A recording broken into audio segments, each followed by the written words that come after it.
Okay, we're doing Cohere for 2014. You've got the first question. It says 2 over x equal 1 plus square root of 3 over 3, and you need to solve this equation and to find the value of x and rewrite it in this format here. So the first things I've got, I made this as one fraction, so I'll find the common denominator is 3 plus square root of 3 over 3 is equal to 2x.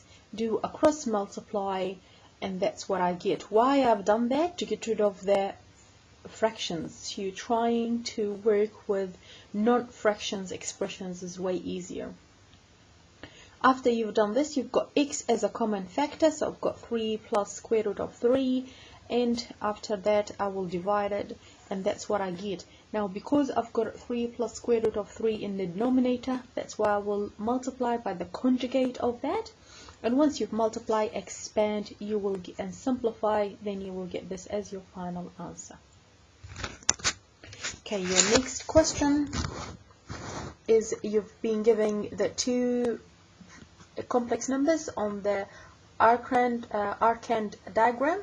So we've got the values is 2 for the v, it's 2 3y, and for the u it's -5 1. Sorry, for the u it's -3 -2i, and then they would like to find the value of u minus conjugate of v. So the conjugate of v is 2 minus 3, and that's u. Expand, simplify, and you will get -5 plus i, then plot it back into the arcand. So it's -5 real parts, and 1 is the imaginary parts.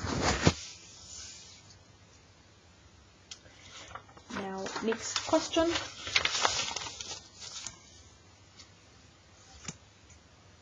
Okay, next questions, you need to find the value of x and y. Now, this is the equation that you've been given. You've got a fraction, two fractions added together, and both of them has complex numbers. Now, because I have the complex number in the denominator, my first step is multiplying each fraction by the conjugate of that. So, and that's what I've done. So the first fraction I've multiplied by the conjugate of the denominator, so 2 plus I and 2 plus I. Second fraction I've multiplied by the conjugate, and the answer I've multiplied by the conjugate. Then expand, simplify, and that's what you get as a final answer. So that's the first fraction, second fraction, third fraction. Why would I have done that? So I can have whole numbers in the denominator, real numbers, and then I can find the common denominator. Now the common denominator for the left hand side is 10. That's multiplied by 2, and that's what I get. This one simplified to 1 minus I. Then again, I don't like to work with fractions, so I cross multiply, and I will end up with 4x plus y equal 10. Now, once you get into that stage, you will need to know that imaginary equal real parts. Okay, so imaginary equal imaginary, because I've got two complex numbers equal each other. So I've got imaginary equal the imaginary parts, and the real parts equal the real parts. And that's when I'll get 2x plus 3y equal -10. And that's when you're going to get x. It means x equal to 4. You solve this equation. So after you've got into this stage, you've got this complex number here equal another complex number here. So this is the real part of this complex number, and then all the real parts of this complex number is 4x plus y equal 10. So I've got, this is the real part. Then the imaginary part of this complex number is 2x plus 3y over 10, and the imaginary part in here is -1. So I've got two equations. Now I cross multiply, I got into this, I've got two simultaneous equations. I can use the graphic calculator to solve it, and I get x equal 4 and y equal -6. You don't have to solve it manually, you can use the graphic calculator. Now the next bit here, the question says you've been given an equation, x squared plus x plus 3 is a factor of this polynomial to the power of 4. You need to find the value of p. Now because it's a factor, I can divide it by, and I will find the other factor. despite the fact what's p, I'm not finding any p. So I'm dividing, just a long division. I got x squared minus x minus 1. That means this is my other factor, because to the power of 4, so the two factors are quadratic. Now, once you've got this equation, that's your other factor. Now, because you know the other factor, so you will see that the constants of the first factor times the constants of the second factor should give me p. And that's positive 3 times negative 1. It's give me negative 3, and that's the value of p. And you've answered the question. Now, question E. It's you've been given x equal to 3 is one of the solutions. So you've been given this equation here, and this is one of the solutions. Find the other solution. It's because it's x to the power of 3, so you know that's one of the factors is x minus 3, so I'm rewriting the root as a factor. Then the other factor will be a quadratic formula.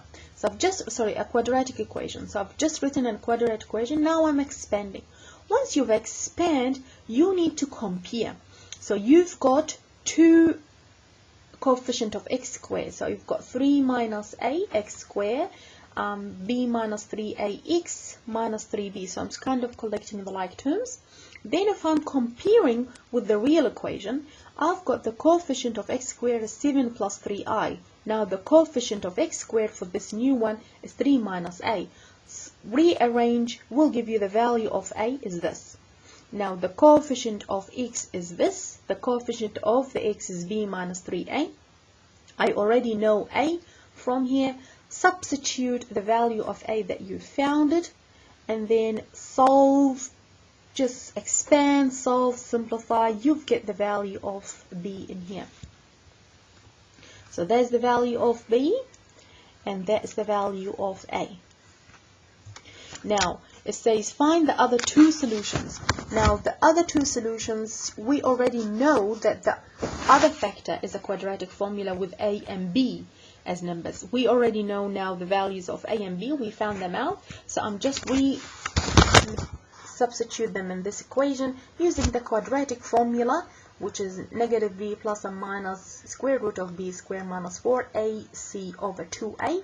Substituting b, a, and c into the quadratic formula, expand, solve, and I've got x equal to and x equal to plus 3i is the other two factors. And that's an excellent question because it does require quite a few steps of algebra. Alright, now question 2a. You've got a complex number in the polar form, you've got another complex number in the polar form, then they tells you that the uv to the power of 3 equal 1. Now v to the power of 3, and that's what you write it in here, it's equal, so just substitute, so 3, 2a, just multiplying them in here, so you've got k to the power of 3 and 2a equal 1, so that's mean k to the power of 3 equal 1 over 2a, and k means the cubic, the cubic root of 1 over 2a. So just solving the equation normally. Now, because I'm multiplying, so I know that's 3 theta plus pi over 6 should give me the final theta. Now, this one here is equal to 0. Why does it equal to 0? Because the when multiplication is giving me 1, means only the r. I mean, I need to find the angle that has tan inverse for 1. It's giving me the angle, which is 0. That's why we've chosen 0 in here. And working it out, you've got negative 6. So you've got negative 6 of negative pi over 6 over 3 simplified negative pi over 18, and that's the answer in here. So that's an achieved question. Now use the De Morbier theorem to simplify. Now we already know that can be written as this cosine I sine, so it can be written as cis 2 theta, and this can be written as cis 3 theta. When you're dividing polar forms, you're minusing the theta, so that's why it's 2 theta minus 3 theta is negative theta. So that's quite straightforward if you know the De Morbier theorem. Next questions, you've got alpha and beta are root for this equation. This is the equation. Now you need to find the other equation, which is the roots are square of that. Now we know when you have roots, if you add them together, should give you a over 5 or negative a over 5. So it's the b function. So what I've done, I've divided everything by 5 first to have x squared. So the coefficient of a is of x squared is 1, and that's give me negative a over 5. That's my b value. When you add the two roots together, should give you negative a over 5. If you multiply them together, it needs to give you the constant, which is negative 7 over 5. If I square that, mean I squaring this one here, should give me the square of that. Alright? Now, if I square this one and expand it, I get this one here. If I square those two factors, because remember we say square of those roots. So if we square this, we will square this one as well, will give me 49 over 25. Now, if I come into this equation here, rearrange it, I will have alpha plus beta all square minus 2 alpha beta equal alpha square plus beta square. So basically I've expanded this bracket, put it in here, then I've rearranged and made it equal. Why would I have done that? Because alpha square plus beta square, I need to find the values for those two here. Now, we know alpha plus beta square, it's a square over 25, because you're just squaring this, that means you're squaring the other side as well. We already know that 2 alpha square mean 2 times that, which that's why I got 14 over 5, and that's equal to here. Now, this one, that's so if you expand, just make it as a common one fraction here. So you've got the common denominator is 25. Just work it out, and you will end up with this one. Now, what is this equal to? So it's x squared minus. This one is mean alpha square plus beta square. All right. Now, what is this one here? It's the b. Now I've substituted that instead of the in my equation, alright, and instead of the other one is 49 over 25, okay, and then I've rearranged, expanded, I get equal to 0, okay. So I've just literally used the first conditions and square, expand, and substitute in the main equation, and give me 0. Now just remember, you're substituting with the equation that you divided by 5, so it's x squared.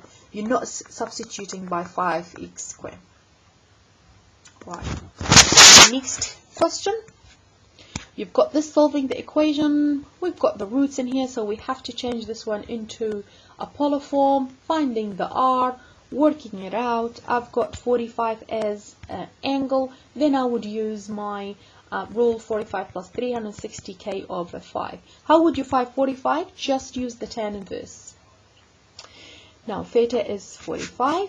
Then I would use my formula. I'm just gonna repeat how would you use your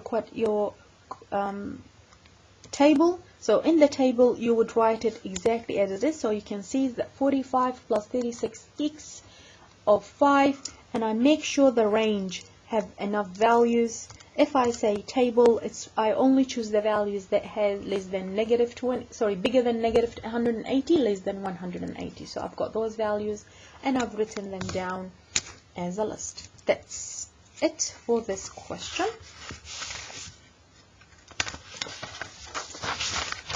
Okay, last set of questions that I was going to go through is you've got this one here as complex number is the root of this one, of this number here. Find the values of b.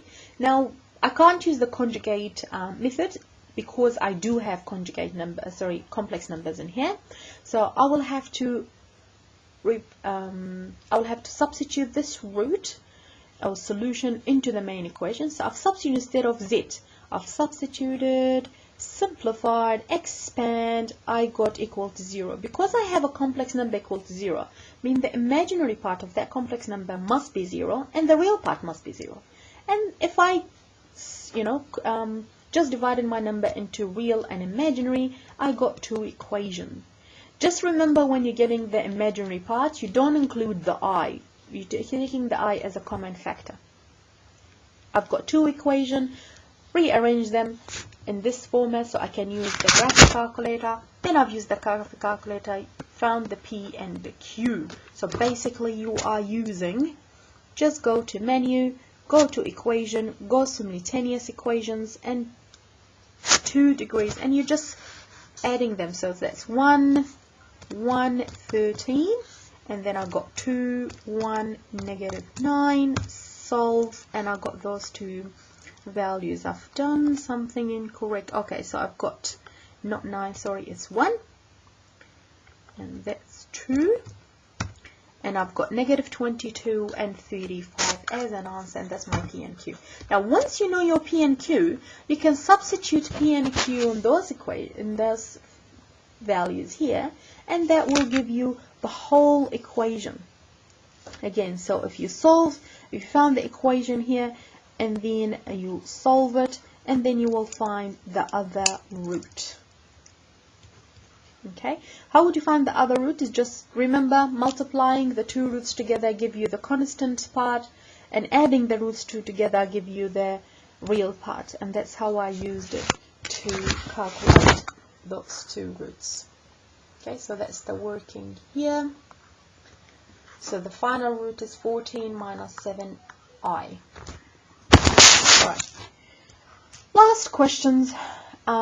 Just find the remainder. Because they say find the remainder and they give you the equation and give you the division, you use the remainder theorem. Making this equal to 0, give you the 2, substitute it in the equation, give you the remainder, and that's why it's an achievement question. You've got 2 complex numbers in the polar format. You need to find the division, so I divide the R values, then minusing the thetas, and you get this answer. So it's quite straightforward, achieved question.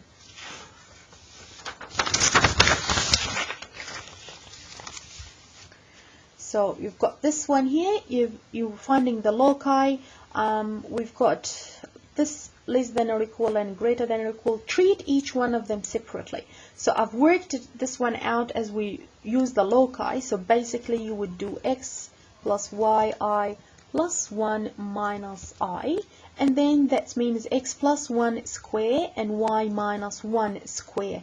It's less than 3, greater than 1. So you've got 2 circles in here. The first circle is less than 3. So this is the center of the circle, -1, 1. 3, I've drawn the first circle, and I've drawn the other circle with the radius of 1. It needs to be less than 3. That means I'm shading in. Greater than 1, I'm shading it out. So that's why I've got this one shaded and this one is unshaded.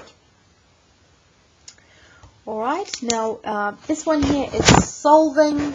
I haven't solved it yet until, and because tomorrow is your test, so I will solve it later on and put it on. It just will take a while.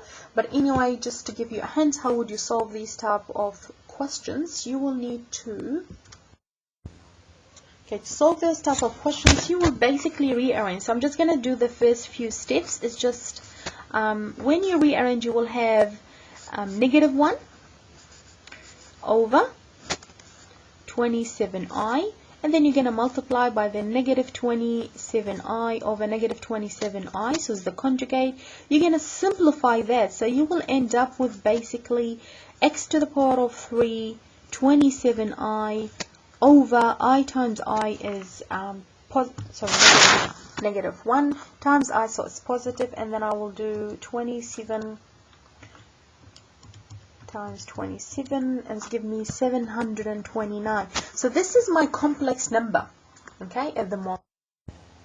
Alright, and then if I simplify that one here, I will end up with I over 27. Then I would write that as a polar format.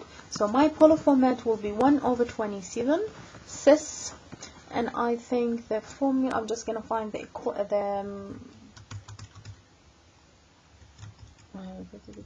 so that's giving me 4n pi plus pi over 2 2. So that's your polar format. Then you will find the root in that one here. So just remember, you're going to find the root for that one here. So you will have the cubic, the third root, and that's giving me x plus 1. Once you found the root, then you will do plus 1 at the end. Okay, so it just takes a while, but just you will have different solutions, so 3 different solutions for this. And then for every single one of the solution, you must do minus 1 at the end. Okay, and that because to find the value of x. Now for this question here, it's quite, so the P representation of the complex plan, and you want this one, the z minus 1 over the z plus 1. So the arcs for that mean the theta for that one is, you know, the pi over 4. So now if we work this one out, I would do,